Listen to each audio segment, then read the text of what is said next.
Back in 2003, the Southwest School Corporation decommissioned the school that had been here for about 100 years. So we started efforts to be able to look at other educational alternatives, and we found that charter schools had started in 2003. So we looked at those alternatives and started a charter school. Tell us a little bit about what is a charter school. What is the definition, just so people, because a lot of people I don't think understand what a charter school really is. Okay, and I can appreciate, because it's very confusing for people to understand what charter schools are, but they're basically public schools. All of our money comes from the state of Indiana. We do not have additional equity funding in areas such as debt service, capital improvements, school buses, school bus transportation, those kind of things. But essentially we teach the Indiana academic standards, and we have 100% qualified teachers. We meet all of the traditional school requirements according to the Indiana Department of Education, as well as the State Board of Accounts. And additionally, we have a sponsor who looks over us and makes sure that we are held accountable for all the decisions that we make. Traditional schools receive funding in about 6 different areas. The first area is general fund. And we also receive those same general fund dollars just like they do, except the money follows the student. Then there are additional areas that traditional public schools receive funding, and those areas are areas the charter schools do not receive funding. They come from their local tax base, and we do not take money from the local tax base other than what goes through the general fund. My title is school leader. Most charter schools are school corporations, as well as operating individual schools. So they perform the function of superintendent and principal. Our charter school is a little different in the fact that in addition to doing those things, we also have somebody who is focused only on the academic achievement of the students. They're called the Chief Academics Officer, whereas I'd be the Chief Operations Officer, which means I handle more of the facilities and those kind of personnel issues. Okay. All charter schools in Indiana have a unique method as to how they deliver instruction. The legislature set up in 2001 the law that indicates that you have to have something different than the traditional model. So each community that's come together to have a charter school has focused on the needs of that community. We felt as though, being rural, that we would focus on the people, places, and things to supplement the Indiana academic standards.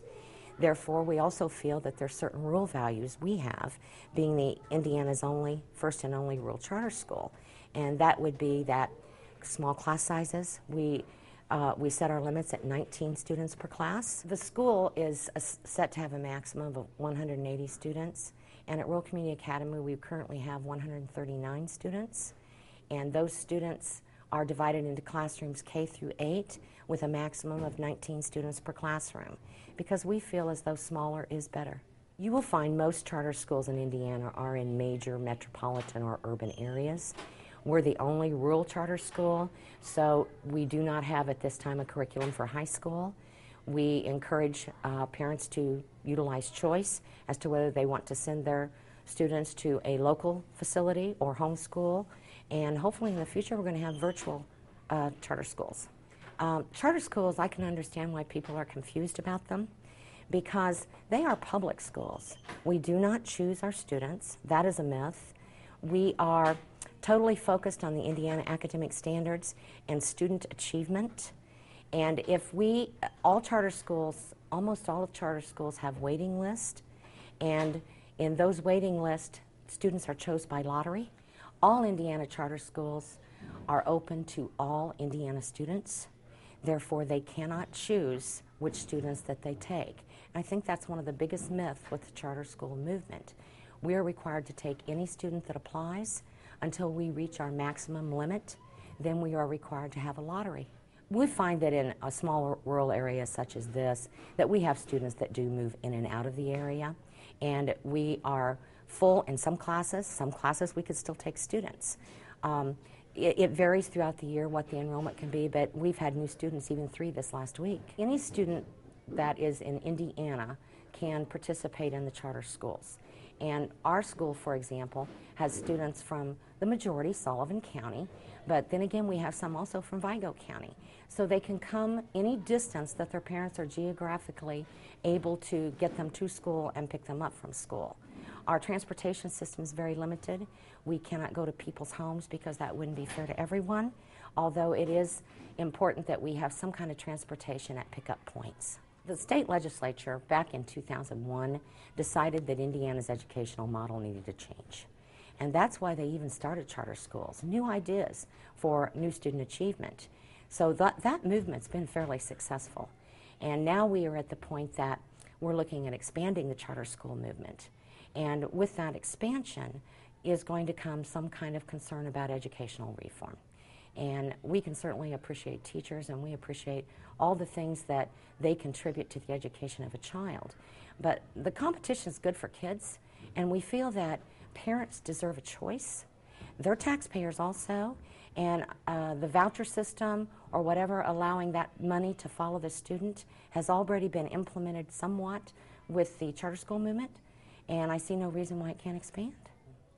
I think at Rural Community Academy we're getting a little over 50% of the money that traditional public schools get, and we've been successful with that for the last 7 years. However, we feel as though the money should follow the student, and if you have students that leave a traditional school, someone else has to educate them.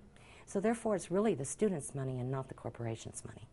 Regarding transportation funding, we have had to operate our buses utilizing general fund money that belongs to the student's education, but in order to succeed, we had to have the transportation.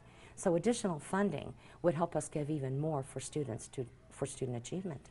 Another big myth regarding charter schools is that our teachers are not properly licensed. Charter schools have all of the same requirements as any other traditional public school.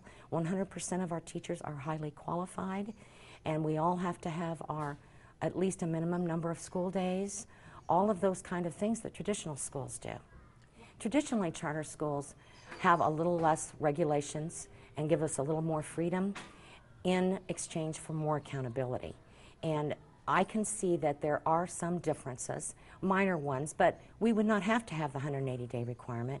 But I don't know one charter school that doesn't go beyond 180 days because that's part of their mission and vision.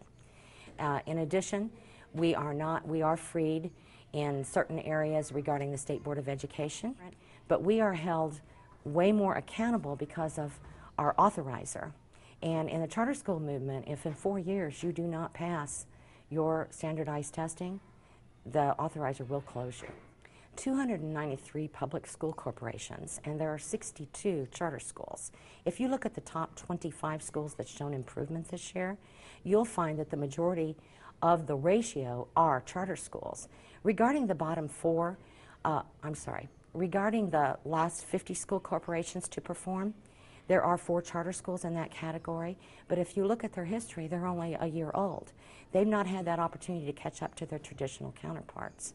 Charter schools on the whole meet their traditional counterparts within 3 years, and that's according to studies by Indiana University. Charter schools have to follow the same curriculum as far as Indiana academic standards are concerned because they take the same test. However, they are not the same model as what their traditional counterparts are. They have to have some kind of a niche that they feel will benefit student achievement. Therefore, every charter school is different in whatever they feel their community needs are regarding student achievement. For example, at Rural Community Academy, we teach the Indiana academic standards. However, we supplement those standards with more hands-on learning about people, places, and things. I think each institution is challenged with student achievement. I don't think one school is better than another. I think it's all parent choice.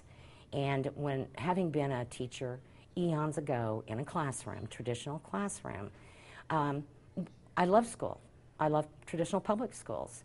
I graduated from a traditional public school. I think they do a fine job. I think we are in the niche where there are probably 80% of the teachers that perform very well. They do their job. And by the same token, I think there's 20% that you can find in any industry that perhaps could do better. Other than from the viewpoint of the traditional public school and understanding that they feel that they're being competed against, I think that the parent choice is what's the overpowering reason that charter schools exist. And I think that parents as taxpayers should have that opportunity to be able to send their child to the school of their choice. I found that with the growth of 62 charter schools, that there's only one state university that stood up, and there are many more that could have participated. But I think that it would be great just to have universities who are already involved in education and understand. They're the ones that train our teachers. So I'd like to see a lot more participation in that area. As far as mayors, you know, I have no idea what they're thinking about that other than the charter school board for the state, as long as they're involving educators, would be an alternative. No, in fact, the authorizers, they charge money to be authorizers. They have offices, they have expenses, they have those kind of things that they need to provide a service to charter schools if they're going to do their jobs correctly. So in actuality, we pay them. Okay, how much do you guys pay? Would you mind sharing that? No. Ball State University charges charter schools 3% of their state funds, their general fund, in order to be able to participate. I do know that Ball State University scrutinizes every application. From the last record I had, they had 165 applications for charter schools, and they only approved like 23. So there is obviously interest out there. Certainly there's interest in charter schools, but it's a tough job. You have to be passionate and have a commitment towards the education of kids to be able to actually make one successful. Yeah. You know, any cuts to education after you budget them, it's pretty tough to swallow. But I think what you find is that the majority of the finances are centered on the teaching of the students. Therefore, teachers cost more. And whenever you have a unionization, then you're going to find that it's going to cost a school corporation more to be able to get those teachers. And with the charter school movement, there's not one charter school that has gone to unionization for whatever reason.